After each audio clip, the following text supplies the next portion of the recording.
Hello everyone. चलिए आज के टॉपिक को स्टार्ट करते हैं, that is time and space complexity. सबसे पहले एक बार रन टाइम को डिस्कस कर लेते हैं। रन टाइम क्या होता है?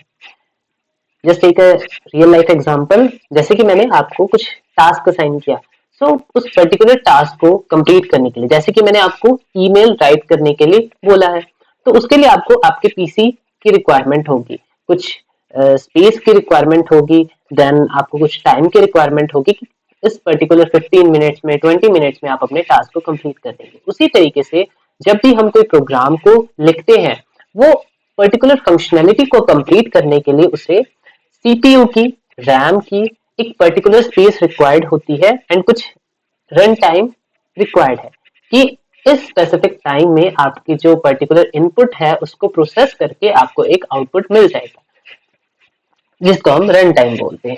ओके, सो रन टाइम को अंडरस्टैंड करना, किसी भी एल्गोरिदम को आपको एक्सेस करने के लिए कुछ टू फैक्टर्स की रिक्वायरमेंट होता है, that is time complexity and space complexity.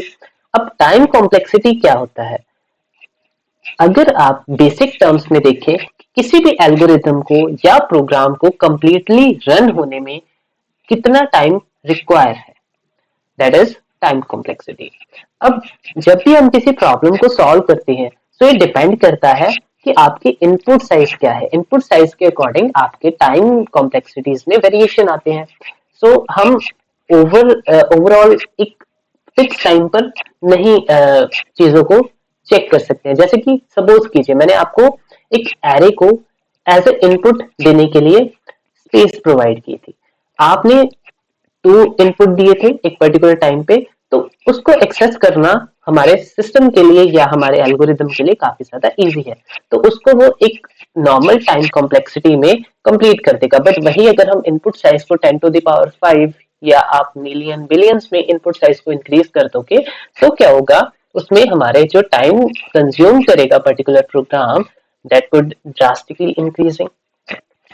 अब क्या होगा, आपके जो पर्टिकुलर फंक्शन को कंप्लीट करने के लिए बहुत ज्यादा टाइम कंज्यूम हो जाएगा। जैसे कि अब देखिए, जो नंबर ऑफ आप इनपुट देते हैं, वो आप उससे टाइम कंप्लीटली आप चेक कर सकते हैं कि जिस तरीके से आपका नंबर ऑफ वैल्यूज इंक्रीज करता है, that is depend on our time, कितना टाइम एक पर्टिकुलर प्रोग्राम लेगा। उसके बाद हम चेक करते हैं कुछ एग्जांपल्स को, जिससे हम इसके एक प्रैक्टिकल इम्प्लीमेंटेशन को समझ सकें। अगर आपने एरे डेटा स्ट्रक्चर को स्टडी कर लिया है, आपको एक आइडिया होगा कि एरे डेटा स्ट्रक्चर में अगर हम किसी भी वैल्यू को एक्सेस करते हैं, जैसे कि आप यहाँ पर देख सकते हैं कि अगर मैं यहाँ पर 0 लिखता हूँ, 1 लिखता हूँ या 2 लिखता हूँ इस पर्टिकुलर स्पेस में, overall function same time require करेगा इस पर्टिकुलर कमांड को या रिटर्न टाइप में जो हमने डेटा को यहाँ पर लिखा है उसको कंप्लीट करने के लिए। इस वैल्यू को एक्सेस करने के लिए उसे कांस्टेंट टाइम रिक्वायर्ड है। इसके लिए हमें कोई ऐसा फिक्स्ड पैरामीटर नहीं है कि हमें 5 साइज, अगर ये थाउजेंड्स ऑफ साइजेस का भी होगा तो ओवरऑल जो टाइम रहेगा वो सेम टाइम, या आप बोल सकते हैं कांस्टेंट टाइम में चीजें एक्सेस हो जाएंगी। उसके बाद लीनियर टाइम कॉम्प्लेक्सिटी।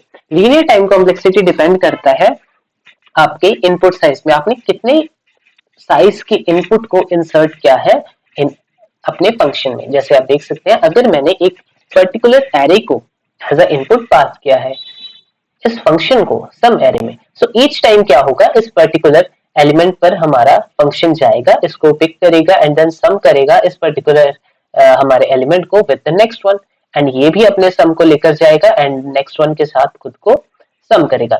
हम आइटरेट कर रहे हैं through one element, second element, third element, जिससे कि हमारे सम का जो साइज है वो इंक्रीज हो रहा है।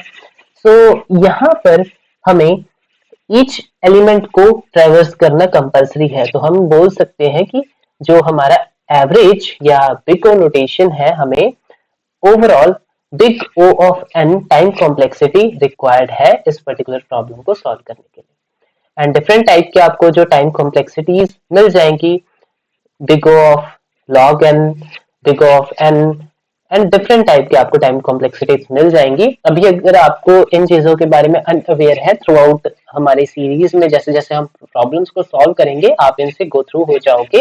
एंड चलिए कुछ इन चीजों को एक बार रीड आउट कर लीजिएगा प्लीज, बिकॉज ये फ्यूचर में जब हम चीजें करेंगे, बाइनरी सर्च क्या होता है and traversing an array, merge sort, sorting algorithms को स्टडी करेंगे, फिबोनाची सीरीज को पढ़ेंगे। सो आप एक बार इन सभी टॉपिक्स को रीड कर लीजिएगा and then we will move to space complexity. And space complexity एक जैसे आपने टाइम कॉम्प्लेक्सिटी के बारे में स्टडी किया है कि how much time required by algorithm, space भी सेम उसी तरीके से कितना स्पेस रिक्वायर्ड है एक पर्टिकुलर एल्गोरिथम को उसकी फंक्शनैलिटी को कंप्लीट करने के लिए। सो ये डिपेंड करता है आपके एल्गोरिथम पर एंड ये ऑक्सिलरी स्पेस हो सकती है, टेम्परेरी हो सकती है, या आप फंक्शन कॉल स्टैक से भी आप मेमोरी को स्पेस को यूज कर सकते हो या असाइन कर सकते हो।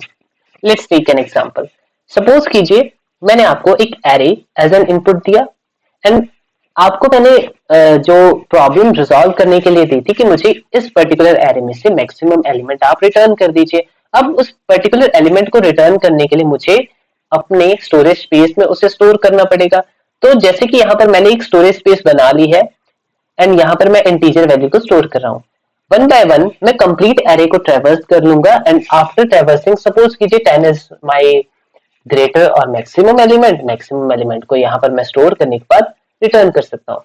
सो अगर मैं यहाँ पर एक बार चेक करूं कि मुझे सिर्फ 4 बिट्स की रिक्वायरमेंट है कंप्लीट, सॉरी 4 बाइट्स की रिक्वायरमेंट है मुझे कंप्लीट इंटीजर टाइप को रिटर्न करने के लिए। ओके, सो अगर आप एरे के साइज को इंक्रीज भी कर दोगे, सपोज कीजिए यहाँ पर 100 ऑफ एलिमेंट्स है या थाउजेंड्स ऑफ एलिमेंट्स अगर मैं यहाँ पर पास कर देता हूँ, तो मुझे मैक्सिमम एलिमेंट को स्टोर करने के लिए सिर्फ इंट मैक्स एक सफिशिएंट डेटा टाइप है या मान लीजिए स्टोरेज है जिसमें कि मैं फाइंड कर सकता हूँ हमारे कंप्लीट एलिमेंट को। Okay, let's move two of and space complexity. Suppose कीजिए इस एल्गोरिथम में मैं क्या कर रहा हूँ, एक इनपुट दे रहा हूँ फंक्शन को एंड फंक्शन मुझे रिटर्न कर रहा है या कंप्यूट कर रहा है एक कंप्लीट स्क्वायर्स को up to that from 1 to that number. Suppose कीजिए मैंने यहाँ पर 10 अगर इनपुट प्रोवाइड किया है हमारे फंक्शन को। अब ये फंक्शन क्या करेगा, हमारे ईच एलिमेंट को या फ्रॉम 1 ये ट्रैवर्स करता रहेगा, 1 उसका स्क्वायर करेगा, देन 2 पर कन्वर्ट होगा, इटरेट करेगा, देन 3 के स्क्वायर को फाइंड करेगा। इस तरीके से वो हर पर्टिकुलर एलिमेंट को इस रेंज के अंदर फाइंड करेगा एंड देन उसके स्क्वायर को फाइंड करने के बाद रिप्रेजेंट कर देगा या मान लीजिए कहीं पर स्टोर कर लेगा। तो उसको स्टोर करने के लिए भी हमारे पास एक स्पेस रिक्वायर्ड होनी चाहिए एंड हमने इस फंक्शन में एक एरे को, यहाँ पर आप देख सकते हो एरे को इनिशियलाइज किया है and with a storage space कितने एलिमेंट्स स्टोर करेगा ये particular array, the input size given by the user. ठीक है, अब यहाँ पर आप बोल सकते हैं कि O of n space complexity हमारा जो पर्टिकुलर एरे है, जो इनपुट साइज हमें मिल रहा है यूजर से, उसके पर्टिकुलर ही ये चीजें रिवॉल्व कर रही हैं। Okay, then trade offs. अब कुछ रियल लाइफ सिनेरियोज को लेते हैं। सपोज कीजिए हमने कुछ एरे को सॉर्ट करना है, तो एरे को सॉर्ट करने के लिए हमें या तो एक हम डिफरेंट स्पेस को रिक्वायर कर सकते हैं, नहीं तो हम जो पर्टिकुलर स्टोरेज हमारे पास है उसको ही हम चीजों को स्वैप करके या सॉर्टिंग कर सकते हैं। अब इसमें अगर आप डिफरेंट स्पेस रिक्वायर करते हो तो चांसेस ये है कि आपकी टाइम कॉम्प्लेक्सिटी कम हो जाएगी, बट अगर आप स्पेस रिक्वायर नहीं करते हो तो आपको सेम एरे में चीजों को रिपीटेडली स्वैप करना पड़ेगा, जिससे कि आपके जो टाइम कॉम्प्लेक्सिटी है वो इंक्रीज हो सकती है। सो इसी तरीके से हम हमारे अपकमिंग वीडियोस में हैशिंग क्या होता है, डायनेमिक प्रोग्रामिंग क्या होता है एंड इसके कुछ क्वेश्चंस को सॉल्व करेंगे। एंड इसके बाद टाइम कॉम्प्लेक्सिटी हमें बताता है कि कितना फास्ट हमारा कोड रन कर सकता है एंड स्पेस कॉम्प्लेक्सिटी हमें ये आइडिया देता है कि कितनी स्टोरेज रिक्वायर है हमारे पर्टिकुलर प्रोग्राम को अपने टास्क को कंप्लीट करने के लिए। So that's all about this video. Hope so आपको एक अच्छा आइडिया हो गया होगा time complexity and space complexity के बारे में। बाकी इसमें डिटेल डिस्कशन हम तब करेंगे जब हमारी प्रॉब्लम स्टेटमेंट्स को हम स्टार्ट करेंगे। Okay, so that's all about this video. And please subscribe कीजिए, लाइक कीजिए, कमेंट कीजिए हमारे जो वीडियोस पे, एंड हमारे अपकमिंग वीडियोस में हम ट्राई करेंगे कि हम डेटा टाइप्स के साथ साथ कंप्लीट आपको प्रॉब्लम्स के साथ अंडरस्टैंड करवाएं. That's all about this video. Thank you. Bye bye.